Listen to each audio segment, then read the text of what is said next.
Assalamualaikum warahmatullahi wabarakatuh. Izin memperkenalkan diri, nama saya Muhammad Firdaus Al-Ghifari dengan NIM 23501994. Selamat datang kembali di materi Kimia Farmasi Analisis.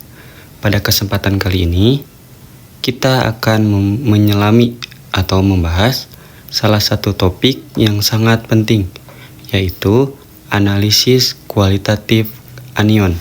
Sama seperti yang telah kita pelajari pada analisis kation, analisis anion memiliki tujuan utama untuk mengidentifikasi keberadaan ion-ion bermuatan negatif atau yang kita sebut anion. Dalam suatu sampel senyawa, proses identifikasi ini dapat dilakukan melalui berbagai cara, mulai dari reaksi kimia spesifik hingga uji-uji khas yang memberikan indikasi jelas mengenai keberadaan anion tertentu. Yang selanjutnya ada tahapan analisis anion. Analisis kualitatif anion merupakan proses yang harus dilakukan secara sistematis dan terstruktur untuk mendapatkan hasil yang akurat. Secara garis besar, terdapat 3 tahap utama yang harus dilalui. Yang pertama, ada pemeriksaan pendahuluan.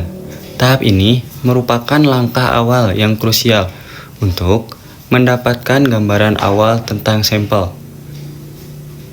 Pemeriksaan pendahuluan meliputi uji organoleptik, yaitu pengamatan sifat fisik sampel seperti warna, bentuk, kristal atau amorf, bau, dan bahkan rasa, tentu dengan hati-hati dan hanya untuk zat yang aman.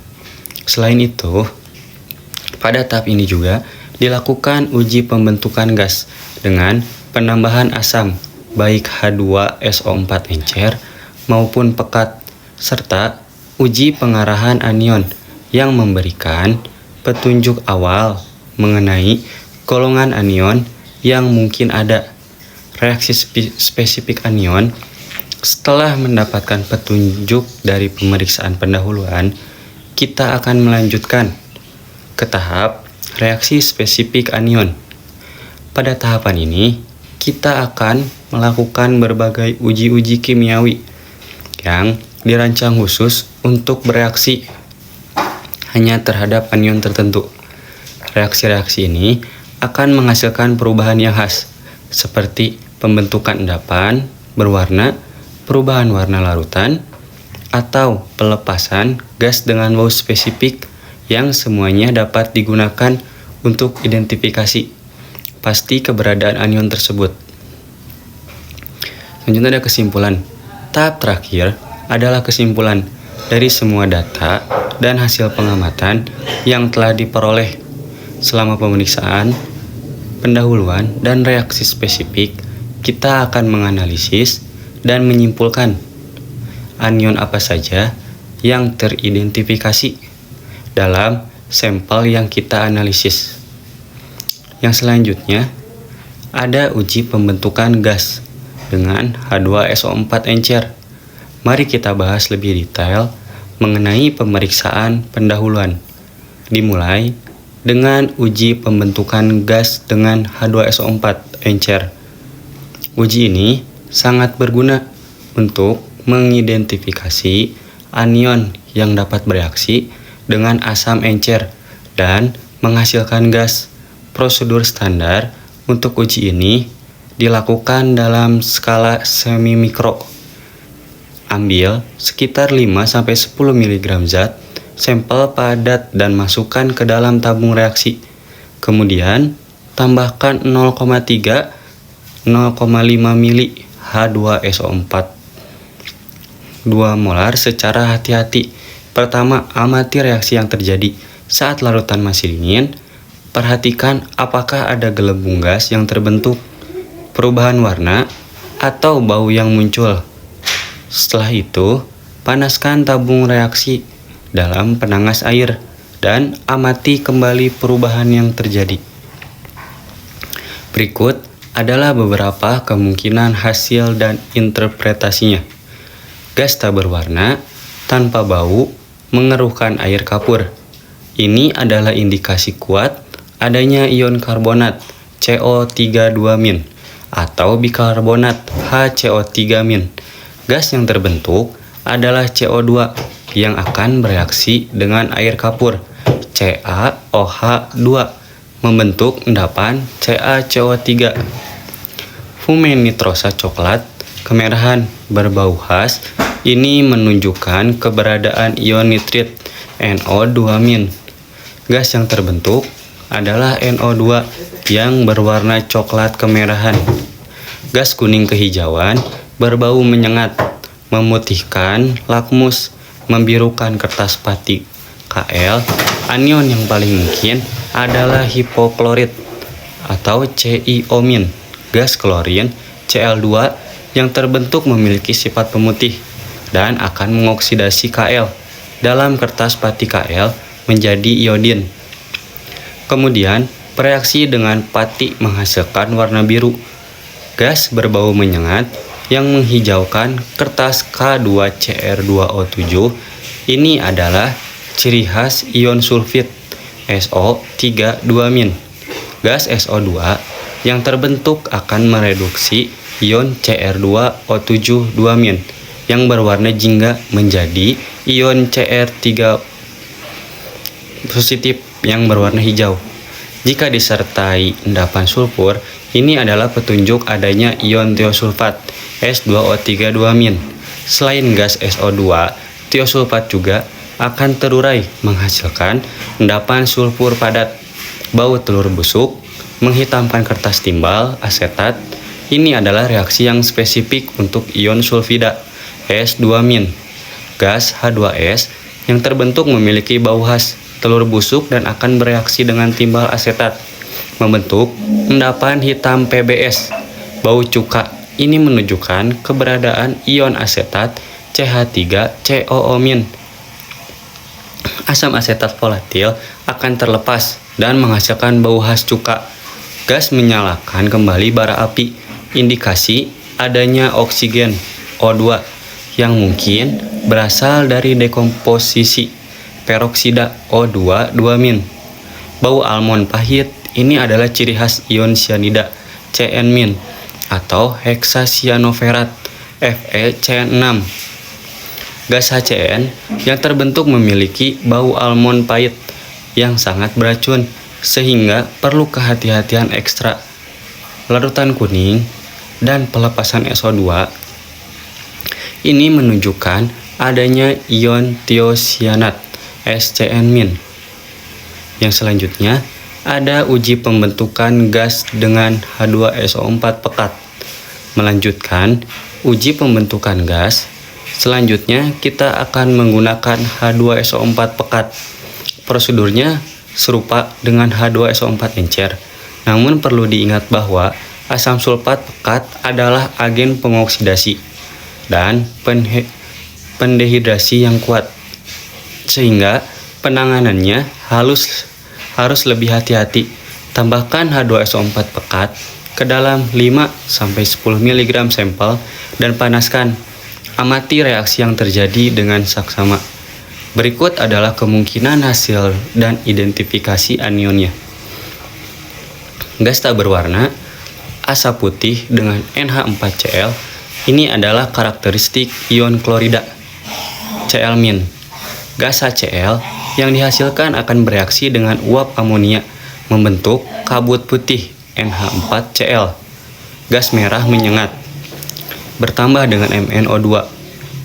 Ini adalah indikasi kuat adanya ion bromida Br-. Gas Br2 yang berwarna merah menyengat akan lebih banyak terbentuk jika ditambahkan agen pengoksidasi seperti MnO2. Uap violet asap menyengat ini adalah ciri khas ion iodida I-. Uap iodin I2 yang berwarna violet akan terlepas. Gas kuning berbau khas bisa meledak. Sangat mungkin ini adalah ion klorat CiO3-. Gas CiO2 yang terbentuk sangat tidak stabil dan dapat meledak. Penanganan harus sangat hati-hati. tampilan berminyak gas menyengat yang menggores kaca. Ini menunjukkan keberadaan ion fluorida F-. Asam fluorida HF yang terbentuk akan bereaksi dengan silika pada kaca menyebabkan goresan. Asap coklat bertambah pekat dengan serutan tembaga.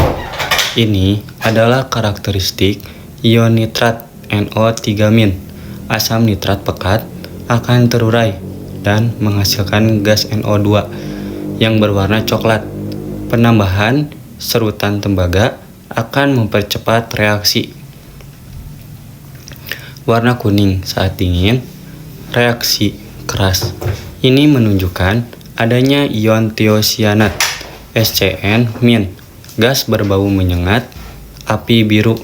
Ini adalah ciri khas ion format HCOO-. Gas karbon monoksida CO yang dihasilkan dapat terbakar dengan nyala biru. Gas tak berwarna, keruhkan air kapur, sama seperti uji dengan H2SO4 encer. Ini bisa mengindikasikan ion oksalat C2O42- yang menghasilkan gas CO2. Catatan penting saat menguji gas pembakar, misalnya gas yang dapat menyalakan bara api harus dimasukkan ke dalam tabung reaksi, bukan hanya di mulut tabung. Ini untuk memastikan bahwa bara api berinteraksi langsung dengan gas yang terbentuk dan memberikan hasil yang akurat. Selanjutnya, reaksi pendahuluan ekstrak soda ekstrak. Dalam beberapa kasus, terutama jika anion yang ingin dianalisis terikat pada logam berat atau membentuk garam yang sukar larut, kita perlu membuat apa yang disebut ekstrak soda. Tujuannya adalah untuk memisahkan anion dari kation logam berat sehingga anion dapat lebih mudah bereaksi dalam uji spesifik selanjutnya. Prosedur pembuatan ekstrak soda. Ambil sejumlah sampel yang mengandung anion. Tambahkan larutan natrium. Prosedur pembuatan ekstrak soda. Ambil sejumlah sampel yang mengandung anion. Tambahkan larutan natrium karbonat Na2CO3 pekat ke dalam sampel. Rebus campuran tersebut selama beberapa menit. Proses perebusan ini akan membantu memastikan reaksi berjalan sempurna dan semua anion terlepas. Prinsip reaksi yang terjadi, Ma2 ditambah CO32 menghasilkan MCO3 tambah 2A. Dalam reaksi ini, Ma2 adalah garam logam berat yang mengandung anion amin. Ketika direaksikan dengan CO32 dari Na2CO3, anion amin akan terlepas dari logam berat dan membentuk garam natrium yang umumnya larut dalam air. Sementara itu, logam akan membentuk karbonat tak larut yang akan mengendap. Dengan demikian, kita akan mendapatkan larutan yang kaya akan anion dalam bentuk garam natrium yang larut, siap untuk diuji lebih lanjut. Reaksi spesifik uji sulfat. Setelah melakukan pemeriksaan pendahuluan dan menyiapkan ekstrak soda jika diperlukan, kita akan beralih ke reaksi spesifik untuk mengidentifikasi anion tertentu. Yang pertama adalah uji sulfat SO4,2-. Prosedur: ambil 5 tetes larutan sampel atau ekstrak soda jika digunakan. Tambahkan HCl encer hingga larutan menjadi asam. Penting untuk memastikan larutan bersifat asam untuk mencegah pengendapan karbonat atau fosfat yang dapat mengganggu hasil. Tambahkan lagi 3 tetes HCl encer untuk memastikan keasaman yang cukup. Panaskan campuran selama sekitar 5 menit. Proses pemanasan ini membantu melarutkan zat pengganggu yang mungkin ada. Setelah itu, tambahkan larutan barium klorida BaCl2. Interpretasi hasil. Jika terbentuk endapan putih, yang stabil terhadap asam kuat. Ini merupakan indikasi positif adanya ion sulfat SO4 Endapan ini adalah barium sulfat BaSO4 yang dikenal sangat stabil dan tidak larut dalam asam kuat. Reaksi yang terjadi: endapan barium sulfat BaSO4 yang terbentuk berwarna putih. Yang selanjutnya, reaksi spesifik uji zat reduksi. Uji berikutnya adalah untuk mengidentifikasi zat reduksi yang mungkin ada dalam sampel. Anion reduksi adalah anion yang memiliki kemampuan untuk mereduksi senyawa lain. Dalam hal ini, ion permanganat. Prosedurnya, ambil 5 tetes larutan sampel atau ekstrak soda, tambahkan H2SO4 encer hingga larutan menjadi asam. Tambahkan lagi 3 tetes H2SO4 encer. Secara perlahan, tambahkan 2-3 tetes larutan kalium permanganat KMnO4 dan kemudian tambahkan 4 tetes H2O. Interpretasi hasil: jika warna ungu dari permanganat hilang, larutan menjadi tidak berwarna. Ini menunjukkan adanya anion reduksi. Contoh anion reduksi yang umum: sulfit SO3 2-, tiosulfat S2O3 2-, sulfida S2-, nitrit NO2-, bromida Br-, iodida I-, arsenit AsO3 3-. Contoh reaksi yang terjadi untuk sulfit: 5SO3 2- ditambah 2 KMnO4 tambah 2 H2SO4 menghasilkan 5SO4 2 tambah 2 MnSO4 tambah K2SO4 tambah 2H 2S2O. Dalam reaksi ini, ion permanganat MnO4- yang berwarna ungu direduksi menjadi ion mangan Mn2+ yang tidak berwarna, sementara ion sulfit SO3 2- dioksidasi menjadi sulfat SO4 2-. Selanjutnya ada reaksi spesifik uji zat pengoksidasi. Selain zat reduksi, ada juga kemungkinan adanya zat pengoksidasi dalam sampel. Anion pengoksidasi adalah anion yang memiliki kemampuan untuk mengoksidasi senyawa lain.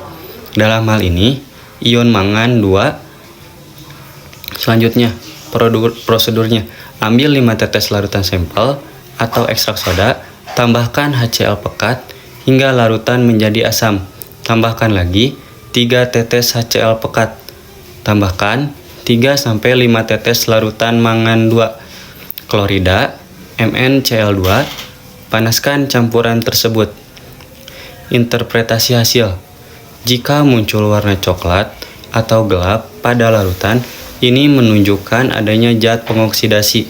Warna coklat atau gelap ini berasal dari pembentukan mangan dioksida MnO2 atau senyawa mangan dengan tingkat oksidasi tinggi lainnya. Contoh anion pengoksidasi yang umum: 1. Ada nitrat NO3-. 2. Ada nitrit NO2-. 3. Ada klorat CiO3-. Yang keempat, ada kromat CrO4 2-. Yang selanjutnya, ada reaksi spesifik uji endapan dengan AgNO3 dan CaCl2. Selanjutnya, kita akan menggunakan reagen AgNO3, perak nitrat, dan CaCl2 kalsium klorida untuk mengidentifikasi anion tertentu berdasarkan pembentukan endapan. Uji dengan perak nitrat AgNO3. Prosedurnya: tambahkan beberapa tetes larutan perak nitrat AgNO3 ke dalam larutan sampel. Amati pembentukan endapan dan warnanya. Beberapa anion yang membentuk endapan khas dengan AgNO3,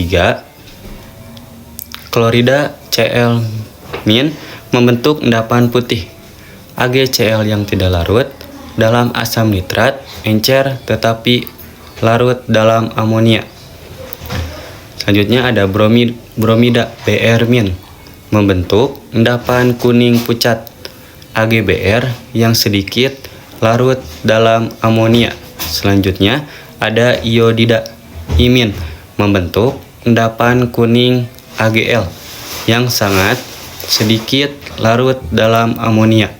Selanjutnya ada ion bikromat Cr2O7 2- membentuk endapan merah bata Ag2CrO4.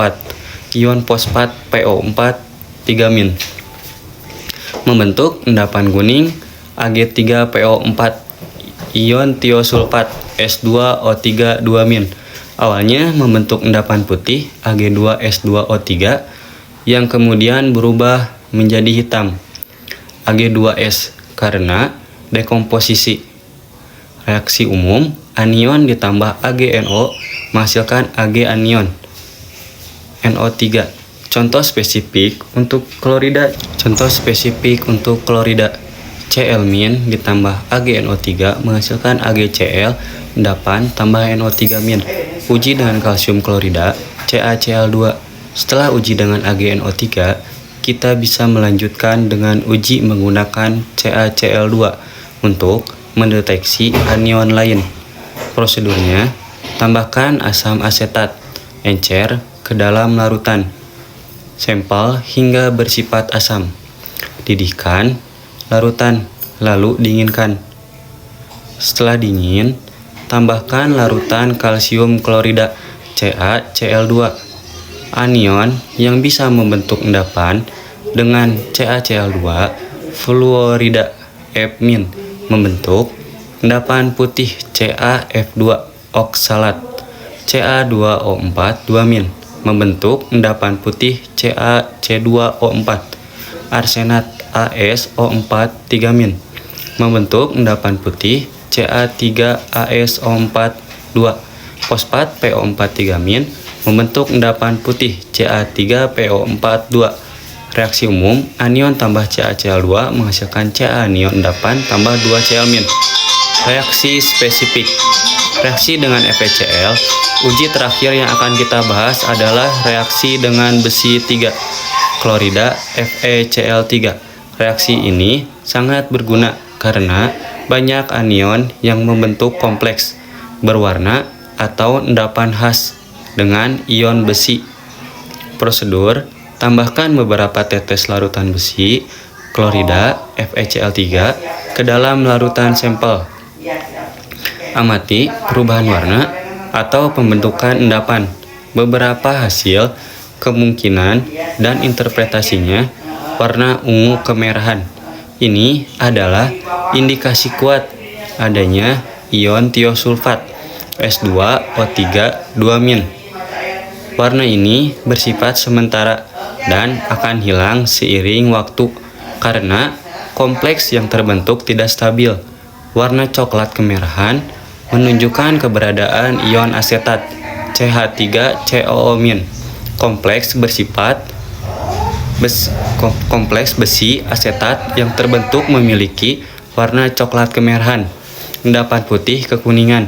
Ini adalah ciri khas ion fosfat PO4 3-. Endapan yang terbentuk adalah besi 3 fosfat FePO4.